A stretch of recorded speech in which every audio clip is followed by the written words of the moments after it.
नमस्कार दोस्तों, टीचिंग विश्व में आप सभी का हार्दिक स्वागत है। जब आंखों में अरमान लिया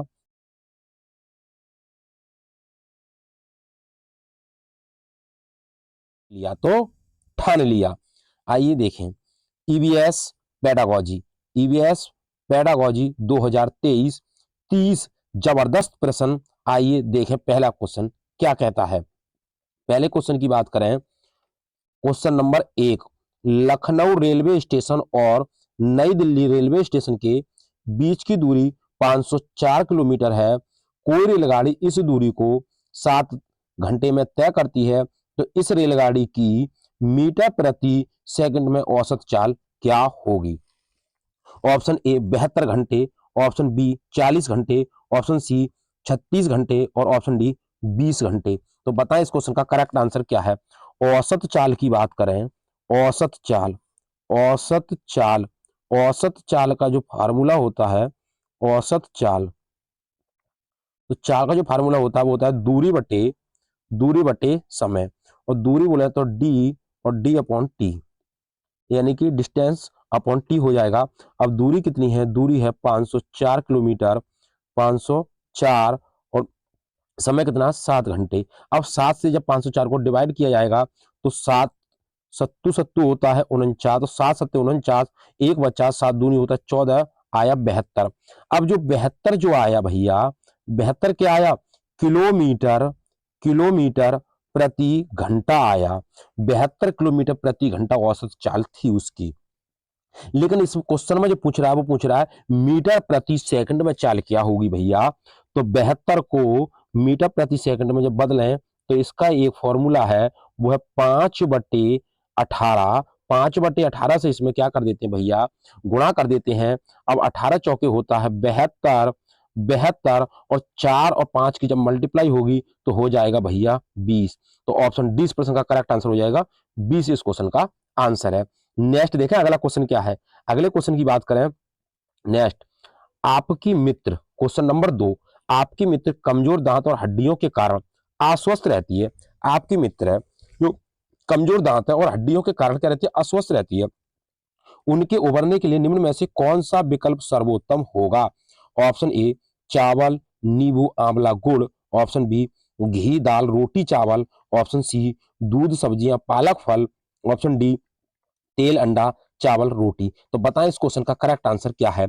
जब कमजोर की बात करें, कमजोर दांत की बात करें, बोले फल बोले तो कमजोर दांत विटामिन सी, विटामिन सी बोले तो फल, और हड्डियों के कारण तो बोले तो कौन, ऑप्शन सी इस प्रश्न का करेक्ट आंसर हो जाएगा।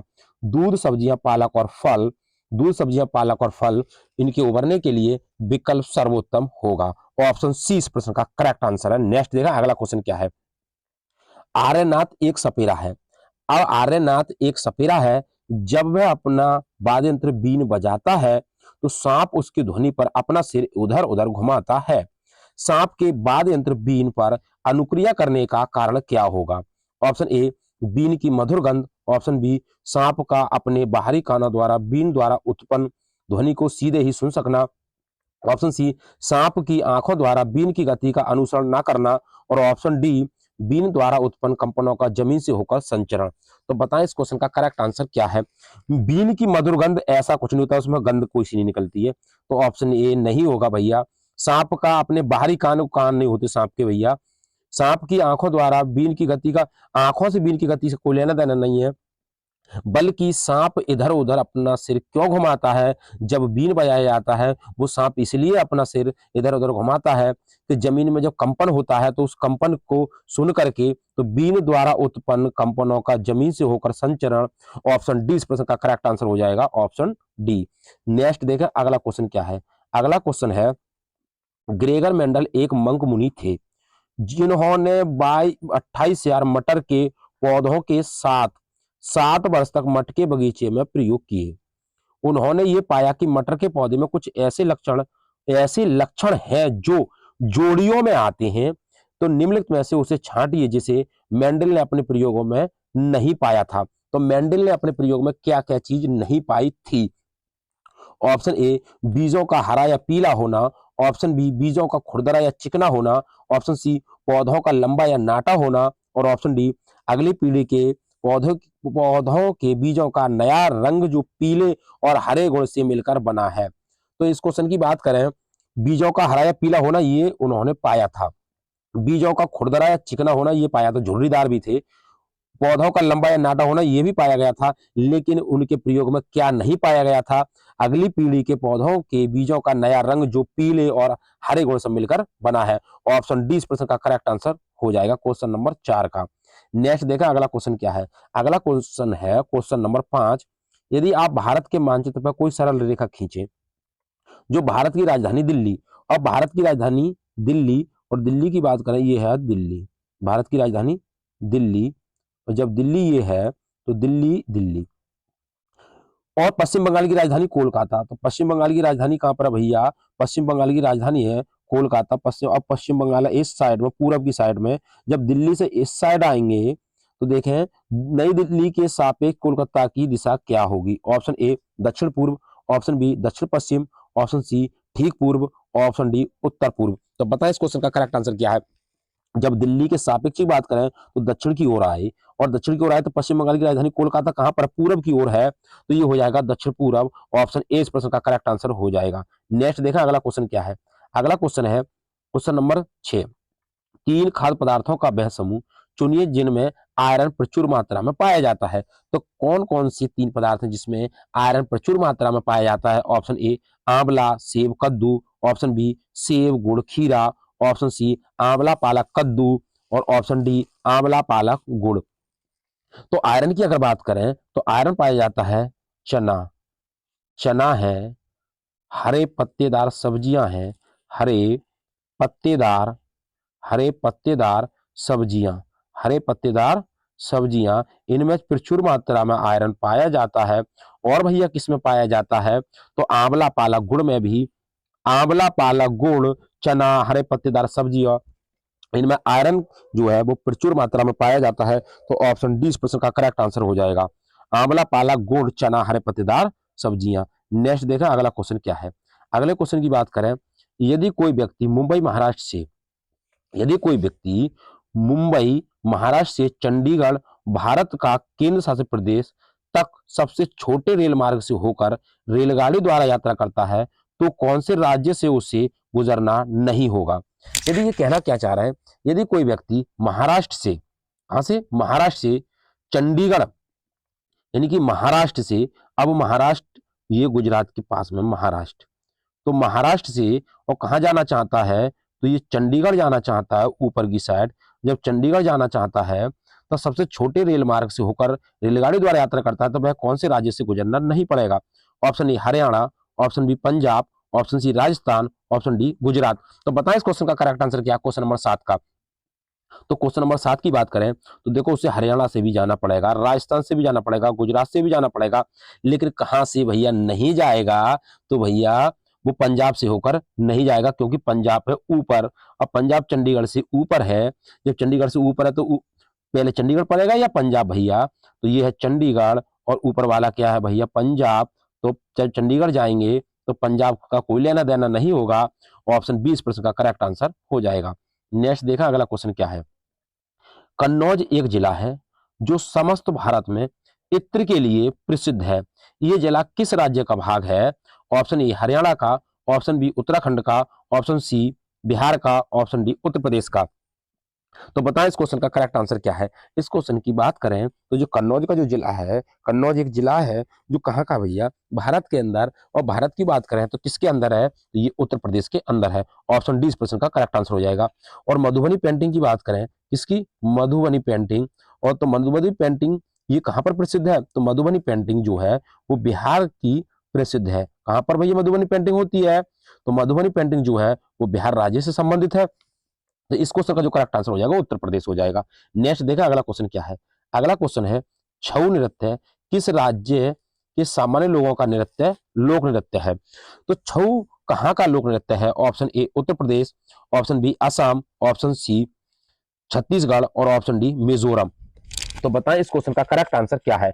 क्वेश्चन नंबर 9 का करेक्ट आंसर बताएं कमेंट बॉक्स में। तो उत्तर प्रदेश की अगर हम बात करें तो उत्तर प्रदेश में हो जाएगा कथक। कौन सा हो जाएगा भैया? कथक उत्तर प्रदेश का हो जाएगा।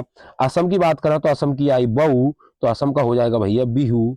असम का कौन सा लोक नृत्य हो जाएगा? असम का हो जाएगा बिहू। मिजोरम का हो जाएगा भैया चेराव। मिजोरम का कौन सा लोक नृत्य है? तो मिजोरम का हो जाएगा भैया चेराव। अब इसका पूछा छऊ, तो छऊ कहाँ का हो जाएगा भैया? छत्तीसगढ़ का। ऑप्शन सी इस प्रश्न का करेक्ट आंसर हो जाएगा। और छत्तीसगढ़ का ये क्या भैया क्लासिकल डांस जो है वो है भैया हरेली। कौन सा है? हरेली। इसे भी याद रखना है आपको, हरेली और छऊ ये कहाँ का है भैया? ये छत्तीसगढ़ के हैं। तो आइए नेक्स्ट अगला क्वेश्चन देखते हैं। अगला क्वेश्चन क्या है? Question number 10। एलेक्स केरल में रहता है। एलेक्स नाम का कोई भी व्यक्ति है जो केरल में रहता है। वह अपने घर के आंगन में निम्न में से क्या उगाता है? तो कोई व्यक्ति जो केरल में रहता है तो वह अपने आंगन में कौन सा वृक्ष उगाता है, क्या उगाता है?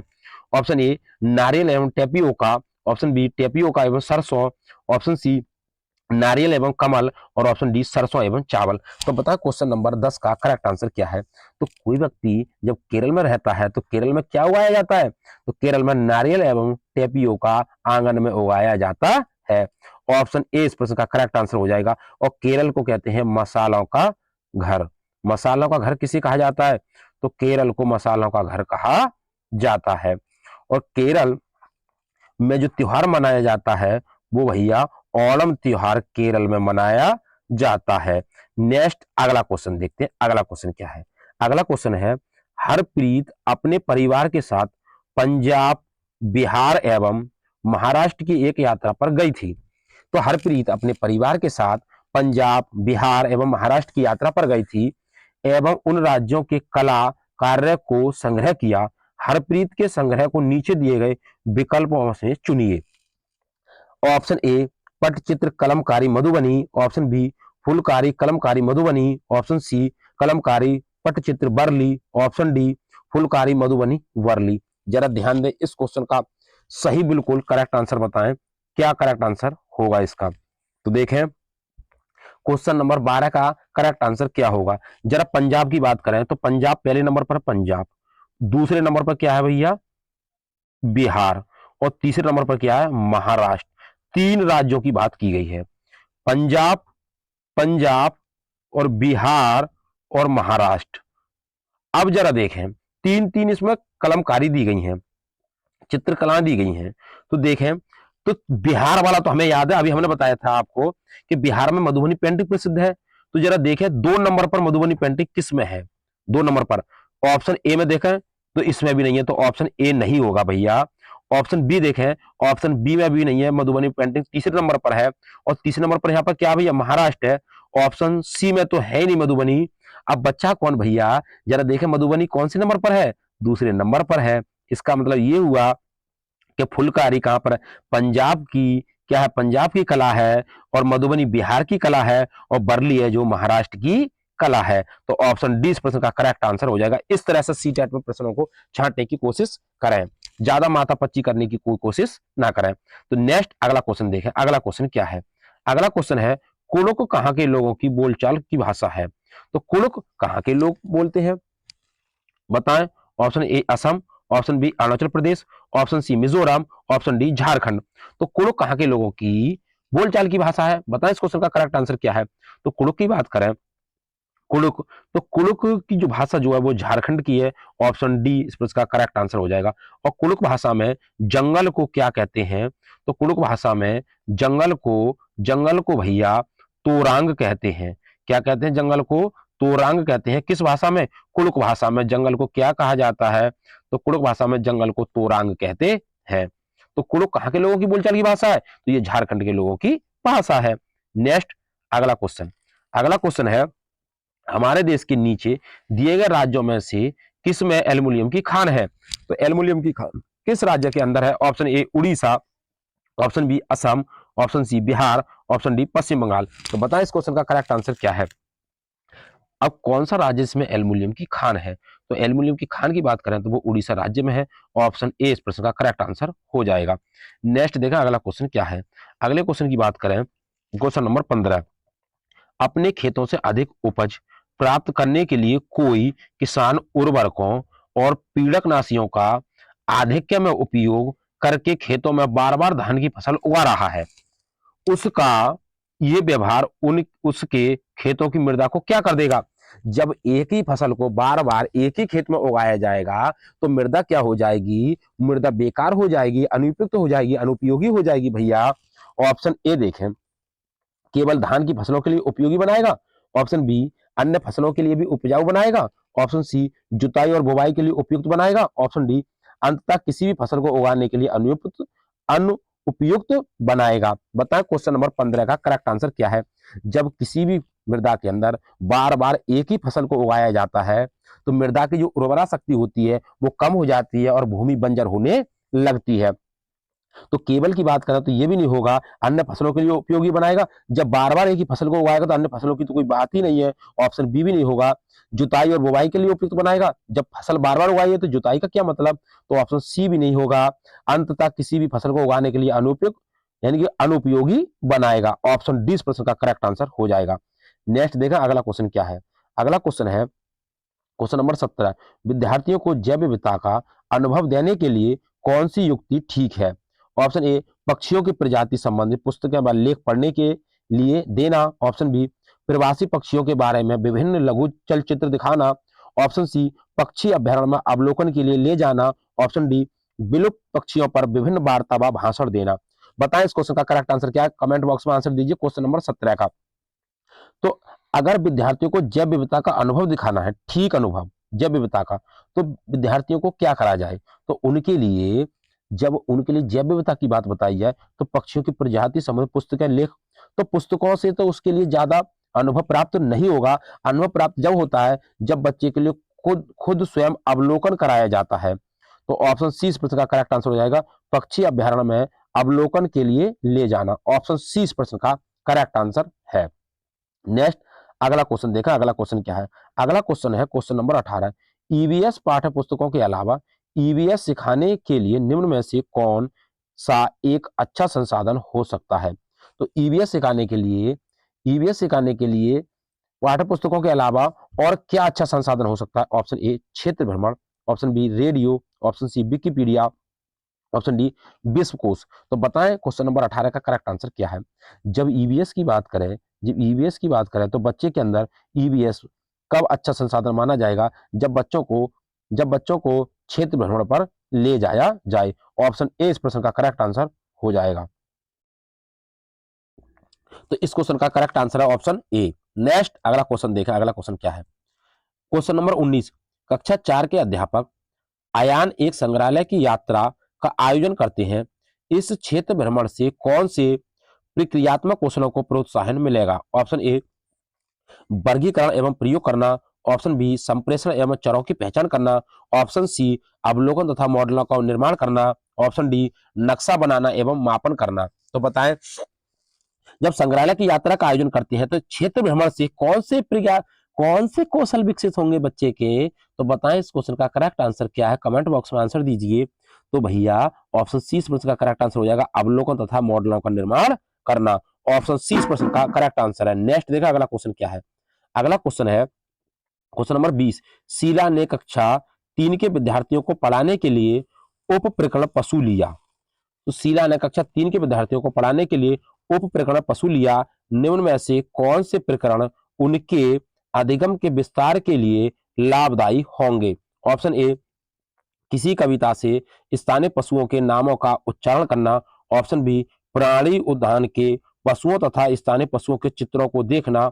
ऑप्शन सी, प्राणी उद्यान में पशुओं जानवरों को देखना। ऑप्शन डी, पशुओं के चित्रों के कट आउट देखना। तो कट आउट कोई लेना देना नहीं है इसका, ऑप्शन डी तो होगा नहीं। तो इसको अब बताएं इस क्वेश्चन का करेक्ट आंसर क्या होगा, क्वेश्चन नंबर 20 का। तो ये क्या कहना चाहता है कि उपकरण पशु लिया है, तो उपकरण पशु लिया तो क्या लाभदायी होंगे, प्राणी उद्यान में पशु जानवरों को देखना। ऑप्शन सी इस प्रश्न का करेक्ट आंसर हो जाएगा कि क्वेश्चन नंबर 20 का। नेक्स्ट देखा अगला क्वेश्चन क्या है। अगला क्वेश्चन है क्वेश्चन नंबर 21, निम्नलिखित में से कौन सा अभ्यास संरचनावादी दृष्टिकोण से सबसे अधिक मेल खाता है। ऑप्शन ए, पक्षियों की चोंच के चित्र का प्रयोग करते हुए अलग अलग प्रकार की चोंच के अनुकूलन की पहचान करना। ऑप्शन बी, नदी के पानी के रंग से उसमें मौजूद प्रदूषकों की पहचान करना। ऑप्शन सी, फूल की कली देखकर उसका चित्र बनाना। ऑप्शन डी, फूल की कली देखकर उसका चित्र बनाना। ये दोनों ऑप्शन एक जैसे हैं, इसको एक को काटें, अब बचे 3 ऑप्शन। तो बताएं इस क्वेश्चन का करेक्ट आंसर क्या है। क्वेश्चन नंबर 21 का कमेंट बॉक्स में आंसर दीजिए। तो जब संरचनावादी दृष्टिकोण सबसे अधिक मेल खाता है, किससे खाता है, कि नदी के पानी के रंग उसमें मौजूद प्रदूषकों की पहचान करना। ऑप्शन 20% का करेक्ट आंसर हो जाएगा। नेक्स्ट अगला क्वेश्चन देखा, अगला क्वेश्चन क्या है। अगला क्वेश्चन है 22 क्वेश्चन। क्वेश्चन नंबर 22, पौधे विषय के मुद्दे बच्चों के लिए सार्थक हो सकते हैं यदि कब। ऑप्शन ए, बच्चों को थीम आधारित वर्कशीट दी जाती है। ऑप्शन बी, क्षेत्र भ्रमण मुद्दों के इर्द गिर्द आयोजित किए जाते हैं। ऑप्शन सी, शिक्षकों द्वारा प्रदर्शन दिए जाते हैं। ऑप्शन डी, आमंत्रित व्याख्यानों के बाद सामूहिक कार्य का आयोजन किया जाता है। तो बताएं इस क्वेश्चन का करेक्ट आंसर क्या है। क्वेश्चन नंबर 22 का आंसर बताएं। तो जब पौधे विषय के मुद्दों के सार्थक कब होंगे भैया, जब क्षेत्र भ्रमण कराया जाएगा। ऑप्शन 20% का करेक्ट आंसर हो जाएगा। क्षेत्र भ्रमण मुद्दों के इर्द गिर्द आयोजित किए जाते हैं। ऑप्शन बी करेक्ट आंसर है। नेक्स्ट अगला क्वेश्चन, क्वेश्चन नंबर 23, सीसीई के अनुसार पर्यावरण अध्ययन में स्व आकलन संबंधित है। तो किसके, तो बताएं किसके आकलन के लिए पर्यावरण अध्ययन में स्व आकलन संबंधित किससे है। ऑप्शन ए, सीखने के समान आकलन। ऑप्शन बी, सीखने के लिए आकलन। ऑप्शन सी, सीखने का आकलन। ऑप्शन डी, सीखने के अंदर आकलन। तो बताएं क्वेश्चन नंबर 23 का करेक्ट आंसर क्या होगा। जब पर्यावरण अध्ययन में स्व आकलन की बात करें, अपने आकलन, अपने आप स्वयं के आकलन की बात करें, तो उसमें हो जाएगा ऑप्शन ए, इस प्रश्न का करेक्ट आंसर होगा सीखने के समान आकलन। जब स्व आकलन की बात करें तो हो जाएगा सीखने के समान आकलन। ऑप्शन ए इस प्रश्न का करेक्ट आंसर है। क्वेश्चन नंबर नेक्स्ट अगला है क्वेश्चन नंबर 24, गीता की कक्षा का एक विद्यार्थी इकबाल दृष्टिबाधित है। गीता देखती है कि वह पिछले कुछ दिनों से विद्यालय नहीं आ रहा है। उसके अभिभावक से बात करने पर पता चलता है कि उसे बोर्ड को पढ़ने में कठिनाई होती है और वह कक्षा प्रक्रिया में भाग नहीं ले पा रहा है। गीता इकबाल को विद्यालय आने के लिए अभिप्रेरित करने हेतु क्या करना चाहिए। जब एक बच्चा है और एक बच्चे को बोर्ड पर लिखा हुआ दिखाई नहीं देता है और बच्चा नहीं आ रहा, दृष्टिबाधित बच्चा है, तो उसके लिए क्या करना चाहिए। ऑप्शन ए, उसे घर से पढ़ने की स्वीकृति देनी चाहिए। ऑप्शन बी, उसके अभिभावकों को डॉक्टर से सलाह लेने के लिए कहना चाहिए। ऑप्शन सी, कक्षा नाटक की योजना बनाकर इकबाल के लिए भूमिका निर्मित करनी चाहिए। ऑप्शन डी, इकबाल को आगे की सीट पर बिठाना चाहिए। तो बताएं इस क्वेश्चन का करेक्ट आंसर क्या है। तो इस क्वेश्चन का करेक्ट आंसर जो होगा वो ऑप्शन सी है। जरा ध्यान दें कैसे, तो ऑप्शन सी कैसे इस क्वेश्चन का आंसर है। कक्षा नाटक की योजना बनाकर इकबाल के लिए भूमिका निर्मित करनी चाहिए। तो उसके लिए एक भूमिका ऐसी बनानी चाहिए वो ताकि पढ़ सके। तो ऑप्शन सी इस प्रश्न का करेक्ट आंसर हो जाएगा। आगे की सीट पर बिठाना ऐसा कोई औचित्य नहीं है, स्वीकृति देनी चाहिए। घर से बच्चा कैसे सीख पाएगा। तो ऑप्शन सी इस प्रश्न का करेक्ट आंसर हो जाएगा। नेक्स्ट देखा अगला क्वेश्चन क्या है। अगला क्वेश्चन है क्वेश्चन नंबर 26, जल संरक्षण पढ़ाने का सबसे उचित तरीका यह होगा कि विद्यार्थी से कहा जाए। तो विद्यार्थी से क्या कहा जाए जल संरक्षण पढ़ाने के लिए। ऑप्शन ए, जल संरक्षण से संबंधित कहानियां, कविता और गीत इकट्ठे करना। ऑप्शन बी, जल के उपयोग से संबंधित चित्रों को देखकर ये चर्चा करना कि कहाँ जल का उपयोग अधिक हो रहा है। ऑप्शन सी, वे और उनके परिवार के सदस्य जल का उपयोग कैसे करते हैं, इसका जल बजट बनाएं। ऑप्शन डी, उन गतिविधियों का चित्र बनाने के लिए कहना जो वे जल के उपयोग तथा उसके बिना कर सकते हैं। तो बताएं इस क्वेश्चन का करेक्ट आंसर क्या है। क्वेश्चन नंबर 26 का जो करेक्ट आंसर हो जाएगा वो ऑप्शन सी हो जाएगा, वे और उनके परिवार के सदस्य जल का उपयोग कैसे करते हैं। ऑप्शन सी इस प्रश्न का करेक्ट आंसर है। नेक्स्ट अगला क्वेश्चन देखा, अगला क्वेश्चन क्या है। अगले क्वेश्चन की बात करें, क्वेश्चन नंबर 27, निम्नलिखित में से जूम ऐप की कौन सी विशेषता सबसे अच्छे तरीके से प्रदर्शित करती है कि बिना बोले संचार कैसे किया जा सकता है। जूम ऐप की कौन सी विशेषता है जो सबसे अच्छे तरीके से प्रदर्शित करती है कि बिना बोले संचार कैसे किया जाता है। ऑप्शन ए,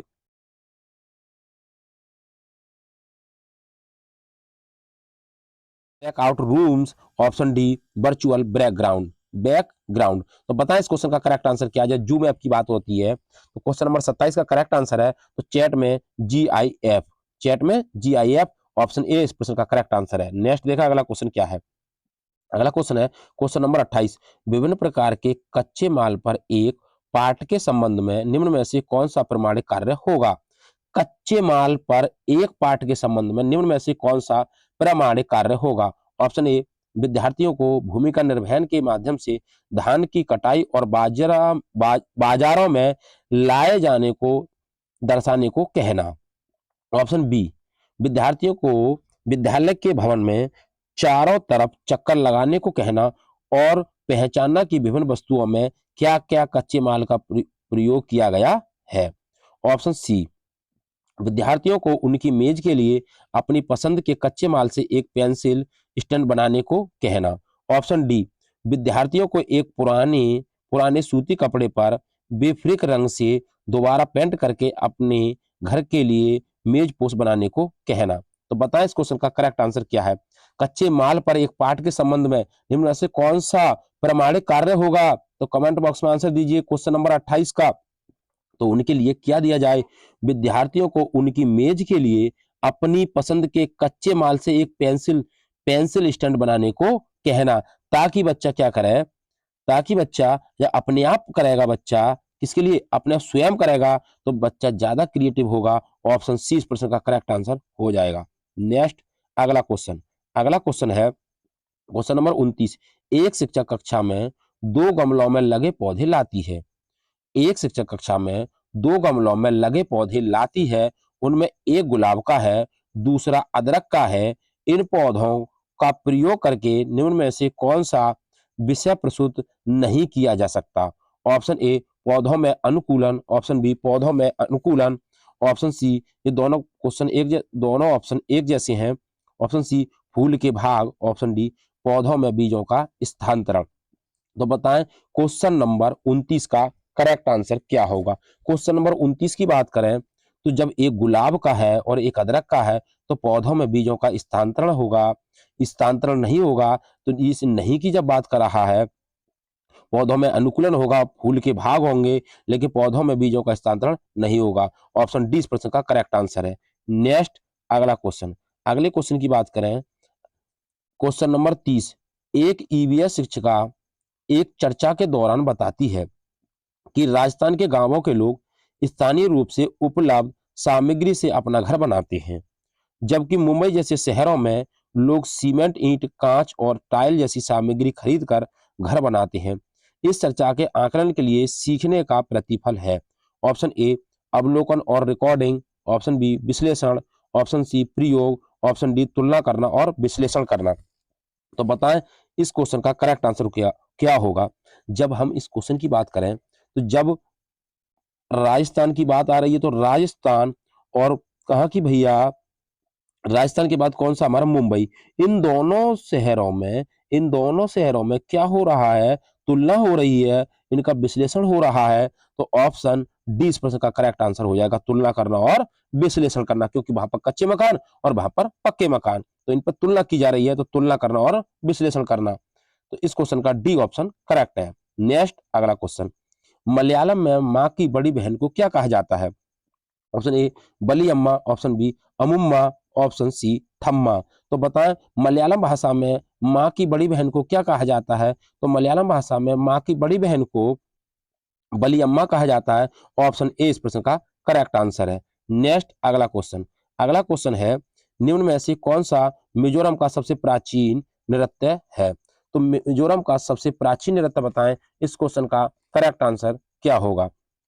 मिजोरम का जब हमने पहले ही बताया था भैया, मिजोरम कहाँ का होगा, गरबा की बात करें तो गरबा कहाँ का, गुजरात का हो जाएगा। और मिजोरम की बात करें, मिजोरम कहाँ का हो जाएगा, मिजोरम का हो जाएगा भैया चेराव। ऑप्शन सी इस प्रश्न का करेक्ट आंसर हो जाएगा, चेराव नृत्य कहाँ का भैया, मिजोरम का है। तो उम्मीद करता हूँ दोस्तों ईवीएस पैडागोजी से संबंधित 30 प्रश्नों की महत्वपूर्ण श्रृंखला थी, आपको पसंद आई होगी। यदि वीडियो पसंद आई हो तो वीडियो को ज्यादा से ज्यादा शेयर करें और लाइक करें और कमेंट बॉक्स में वीडियो से संबंधित अपना सुझाव अवश्य दें। ऑल द बेस्ट, थैंक्स, जय हिंद, जय भारत।